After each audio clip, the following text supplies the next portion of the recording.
Pukul 6 waktu Indonesia Tengah. RRI ND menyiarkan Warta Berita.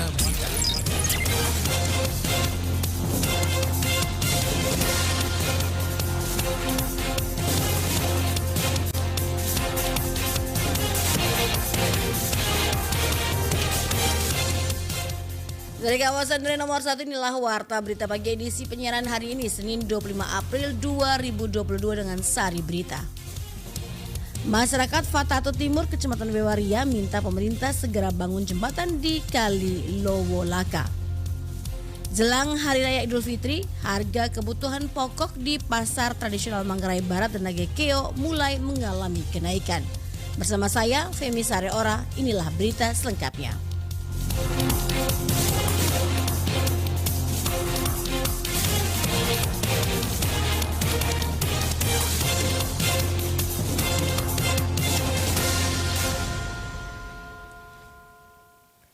Masyarakat Desa Fatato Timur, Kecamatan Bewaria, Kabupaten ND meminta pemerintah segera bangun jembatan di Kali Lowolaka. Laporan Rovinus Sula.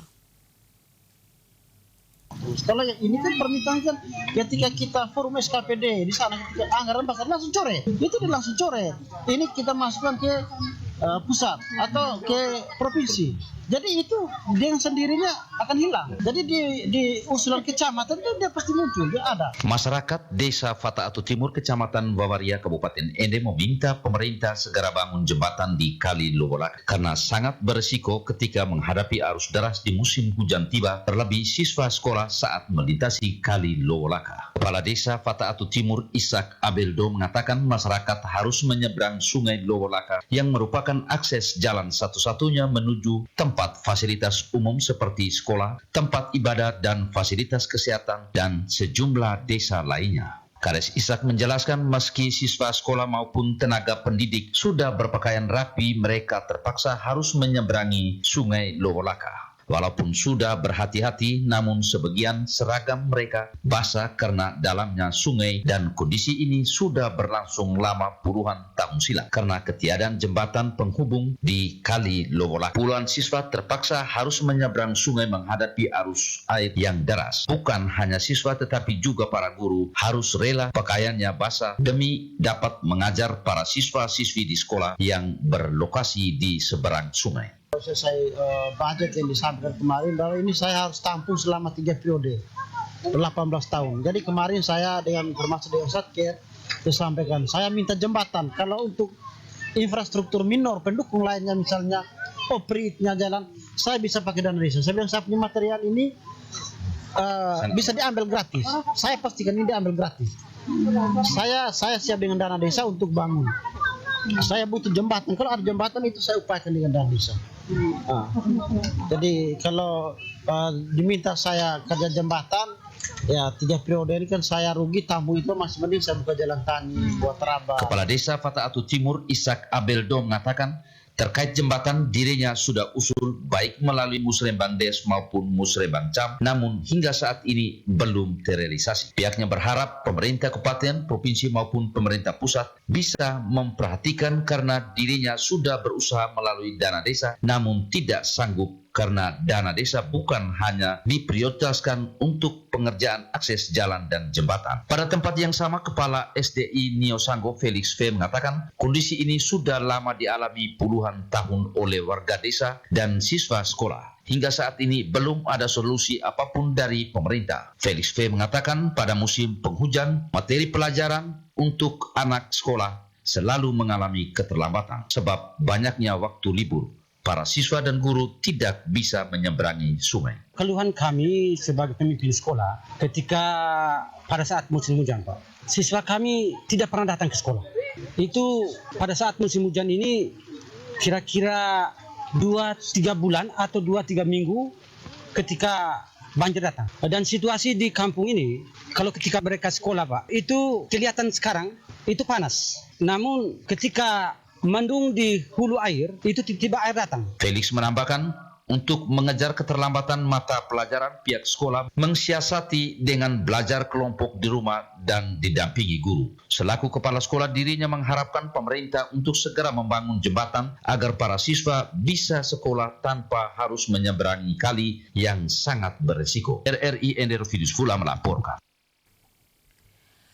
Untuk terus menjaga ketahanan pangan khususnya beras dan jagung, Dinas Pertanian Kabupaten Ende telah menyiapkan lahan untuk musim tanam asep April sampai dengan September 2022. Laporan Suimam. Kepala Dinas Pertanian Kabupaten Ende, Insinyur Marianus Alexander, kepada RRI Jumat 22 April 2022 menjelaskan terkait musim tanam dari data yang ada pada musim tanam Okmar Oktober 2021 sampai Maret 2022, secara keseluruhan untuk padi sudah ditanam di atas lahan seluas 7.000 hektar dan sebagian kecilnya sudah mulai panen. Sedangkan pada musim tanam asep April sampai September 2022 ini direncanakan sekitar 2.500 hektar lebih akan ditanami padi setelah panen Okmar ini. Kemudian untuk jagung akan ditanami di atas lahan seluas 100 hektar. Air hanya ada di sawah. Nah, sawah tadi kita sudah tanam 2.000 lebih, sehingga itu yang di tada sawah tada hujan yang ada itu yang kita akan tanam dengan jagung sekitar 100 hektar untuk asep ini. Dikatakannya untuk musim tanam asep ini tersebar di semua kecamatan yang ada irigasinya, sedangkan jagung ada di 18 kecamatan. Di kecamatan yang ada lahan irigasinya. Jadi itu untuk padinya, sedangkan untuk jagungnya itu juga pada sekitar di 18 kecamatan yang ada. Dia melanjutkan harapan pihaknya bahwa yang ditanam ini tentu bisa dilaksanakan dengan baik oleh kelompok-kelompok tani yang menjadi sasaran di bawah bimbingan daripada petugas penyuluh teknis di lapangan, sehingga yang diharapkan bisa berjalan dengan baik supaya bisa memenuhi kebutuhan dari para petani dan masyarakat. Anda sedang mendengarkan Warta Berita Produksi RRI Ende. Sejak pekan terakhir, Badan Penanggulangan Bencana Daerah BPBD Kabupaten Ende terus melakukan pendropingan material pengerjaan rumah layak huni untuk 110 keluarga korban bencana Seroja yang terdata pada April 2021 yang lalu. Material yang didopring tersebut diantaranya kayu, batako, seng, dan juga semen. Dengan proses pengerjaannya dilakukan secara swadaya serta didamping oleh pihak pemerintah desa, Babin Kantipmas di wilayah setempat. Demikian disampaikan Kabid Rehabilitasi dan Terkonstruksi BPBD Kabupaten Ende, Dikson Amtiran kepada wartawan di Jumat 22 April 2022 di Ende. Dikatakan untuk di Kabupaten Ende mendapat jatah 110 keluarga penerima manfaat bantuan Seroja berupa rumah layak huni, di mana rumah layak huni ini dibagi menjadi 3 kriteria, yaitu yang rusak ringan mendapatkan 10 juta rupiah, rusak sedang 25 juta rupiah, dan rusak berat 50 juta rupiah. Menurutnya, target pengerjaan rumah layak huni ini akan rampung pada tanggal 5 Mei 2022. Namun jika dalam perjalanan proses pengerjaan belum rampung, maka akan diperpanjang selama 30 hari lagi untuk dirampungkan semua pekerjaan tersebut. Salah satu warga penerima bantuan dari Kecamatan Maorole, Bapak Ambrosius mengaku sangat senang menerima bantuan Seroja ini. Ia menyampaikan terima kasih banyak kepada pihak pemerintah Kabupaten Ende, dalam hal ini BPBD Kabupaten Ende yang telah merespons semuanya mulai dari kejadian Seroja sampai dengan saat ini. Sementara itu, Kepala Desa Aivora Julius Mangu mengatakan pihaknya akan mulai melakukan pengerjaan mulai di tanggal 27 April 2022 dan proses pengerjaannya akan dilakukan secara swadaya. Ditambahkannya, pihaknya akan berkoordinasi dengan pihak kepolisian sektor Maorole dan juga Koramil Maorole untuk sama-sama menyukseskan pengerjaan rumah bantuan Seroja ini. Berita terakhir. Harga sejumlah kebutuhan pokok di pasar tradisional Kabupaten Manggarai Barat dan Nagekeo mulai merangkak naik menjelang datangnya Hari Raya Idul Fitri 1443 Hijriah. Selengkapnya Ferry Soo melaporkan. Kalau untuk di Moli yang 1 liter harga lamanya itu tuh 20. Sekarang sudah naik jadi 25 1 liter.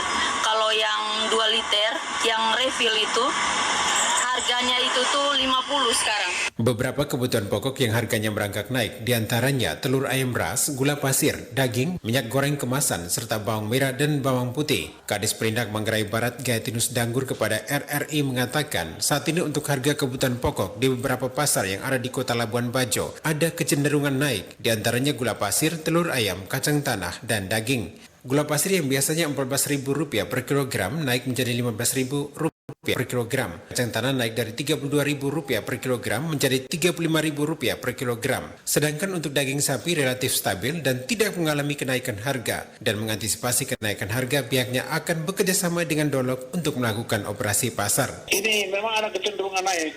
Ada yang memang tetap stabil, ada cenderung naik. Contoh yang tadi sekarang ini, yang tadi barusan kami turun ke pasar di kota ini, itu harga gula pasir katakanlah. Gula pasir itu naik dari 14.000 ke 15.000 per kilo. Kemudian telur juga sudah naik dari 22.000 per papan itu naik menjadi 24.000. Jadi dia naiknya 2.000.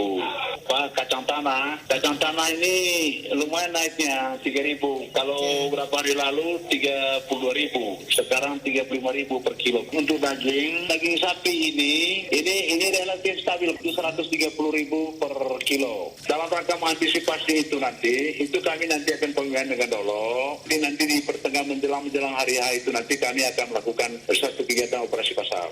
Untuk pasar tradisional di Kabupaten Nagekeo, beberapa kebutuhan pokok juga terus mengalami kenaikan menjelang Hari Raya. Ibu Juliana, pedagang di Pasar Dangembai, mengatakan untuk harga bawang merah dan bawang putih saat ini mengalami kenaikan. Harga bawang merah yang biasanya Rp20.000 kini naik menjadi Rp30 hingga Rp35.000 per kilogram. Untuk bawang putih yang biasanya Rp30.000 per kilogram saat ini menjadi Rp35 hingga Rp40.000 per kilogram. Naiknya harga bawang ini diakibatkan menjelang Hari Raya dan terbatasnya pasokan bawang dari petani. Bawang putihnya itu kami per karung 420, sekarang sudah 520 harga naik.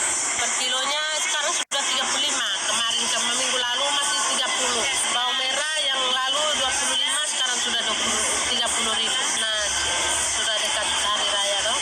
Sementara minyak goreng kemasan bukan saja terjadi kelangkaan, tapi harganya terus naik untuk semua merek. Minyak goreng kemasan yang biasanya Rp15.000 hingga Rp20.000 saat ini naik drastis menjadi Rp50.000 per 2 liter. Menurut pedagang di Pasar Danga ini, harga minyak goreng akan terus naik bergantung harga dari distributor. Kenaikan harga sembako juga terjadi pada telur ayam. Sudah hampir sebulan harga telur ayam terus naik. Sebelumnya per papan Rp45.000, saat ini harga menjadi Rp55.000 per papan. Naiknya harga telur ayam diakibatkan stok telur ayam menipis dan menjelang Hari Raya Keagamaan. RRI ND, Ferry Suo melaporkan. Sekian Warta Berita pagi hari ini. Mewakili kerabat kerja yang bertugas, saya Femi Sareora. Selamat pagi.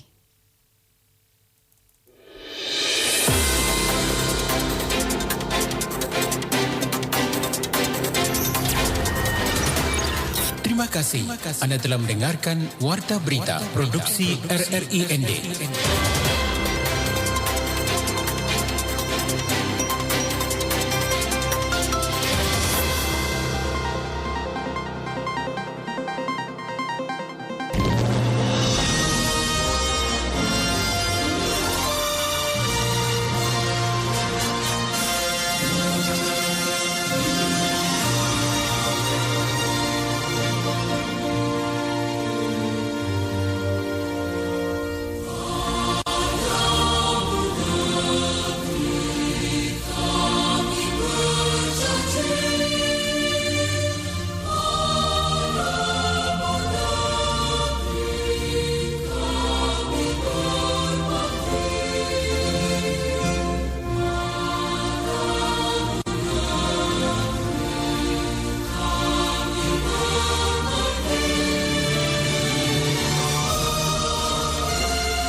RRI